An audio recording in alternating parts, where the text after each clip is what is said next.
ಈ ಸತ್ಯ ಅನ್ನೋದ ಮನಿ ಬಾಗ್ಲ ದಾಟುಕ್ಕಿಂತ ಮುಂಚೆನ ಈ ಸುಳ್ಳು ಅನ್ನೋದ ಇಡೀ ಊರ್ನ ತಿರ್ಗ್ಯಾಡ್ ಬಂದಿರ್ತೈತಂತ.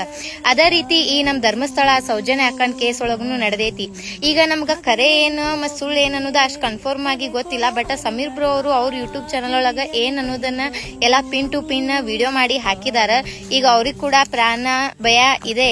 ಯಾಕಂದ್ರ ಅಷ್ಟು ದೊಡ್ಡ ವ್ಯಕ್ತಿನ ವಿರೋಧ ಹಾಕೊಂಡ ಅವ್ರ ಅದಾರ ಅಂತ ಹೇಳಿ ಅವ್ರಿಗೂ ಹೆದರಿಕೆ ಬಂದೈತಿ. ಅದ್ರ ಸಂಬಂಧನ ಅವ್ರ ಸ್ಟೋರಿ ಒಳಗೂ ಅವ್ರು ಹಾಕೊಂಡಾರ.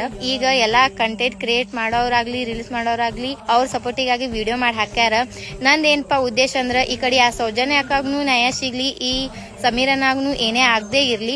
ಯಾಕಂದ್ರ ಅವ ವಿಡಿಯೋ ಒಳಗ ಎಲ್ಲಾ ಪಿನ್ ಟು ಪಿನ್ ನಮಗ ತಿಳಿಸ್ಕೊಟ್ಟಾನು. ಈ ಸತ್ಯ ಅನ್ನೋದಕ್ಕ ಜಯ ಸಿಗ್ಲಿ. ಇದ್ರೊಳಗ ಯಾವ್ದೇ ರೀತಿ ಜಾತಿ ಮತ್ ಧರ್ಮ ಅನ್ನ ತರುದ್ ಬೇಡ. ಯಾಕಪ್ಪ ಅಂದ್ರ ಅವ ಗುಡಿ ಬಗ್ಗೆ ಮಾತಾಡುದಿತ್ತು ಮತ್ತ ಆ ಧರ್ಮಸ್ಥಳದ ಬಗ್ಗೆ ಹೇಳುದಿತ್ತಪ್ಪ ಅಂದ್ರ ಈ ಸೌಜನ್ಯ ಅಕ್ಕನು ಒಂದ ಹಿಂದೂ ಹುಡುಗಿನ ಅದಾಳ. ಅಕ್ಕಿ ಪರವಾಗಿ ಅವ ಧ್ವನಿ ಎಬ್ಬಸ್ತಿರ್ಕಿಲ್ಲ. ಈಗ ಅವ ಅಕ್ಕಿ ಸಲುವಾಗಿ ಧ್ವನಿ ಎತ್ತಾನಂದ್ರ ಅವಂಗೂ ಕೂಡ ಸಪೋರ್ಟ್ ಮಾಡೋಣ ಅಂತ ಹೇಳಿ ನನಗ ಅನಸ್ತೈತಿ. ನಾ ಏನೋ ಒಂದ್ ತಪ್ಪು ಮಾತಾಡಿದ್ನಿ ಅಂದ್ರ ಒಂದ್ ಕ್ಷಮೆ ಕೇಳ್ತೀನಿ, ಕ್ಷಮೆ ಇರ್ಲಿ. ಆ ಸೌಜನ್ಯ ಅಕ್ಕಗ್ನು ನ್ಯಾಯ ಸಿಗ್ಲಿ. ಆದಷ್ಟು ಈ ವಿಡಿಯೋನ ಶೇರ್ ಮಾಡ್ರಿ. ಮತ್ತ ಯೂಟ್ಯೂಬ್ ಒಳಗ ಆ ವಿಡಿಯೋ ಏನ ಸಮೀರನ ಮಾಡಿ ಹಾಕ್ಯಾನಲ್ಲ ಅದ್ರ ಲಿಂಕ್ ಬಂದ್ಬಿಟ್ಟ ನನ್ನ ಇನ್ಸ್ಟಾಗ್ರಾಮ್ ಬಯೋ ಒಳಗ್ನು ನಾ ಹಾಕಿನಿ. ನೀವೇನ್ರ ಇನ್ನು ವಿಡಿಯೋ ನೋಡಿರ್ಕಿಲ್ಲ ಅಂತಂದ್ರ ಹೋಗಿ ವಿಡಿಯೋನ ನೋಡ್ರಿ. ಆದಷ್ಟ ಆ ವಿಡಿಯೋನು ಶೇರ್ ಮಾಡ್ರಿ. ಏನ್ ಅನ್ನೋದ ಎಲ್ಲಾರ್ಗು ಅರ್ಥ ಆಗ್ಲಿ.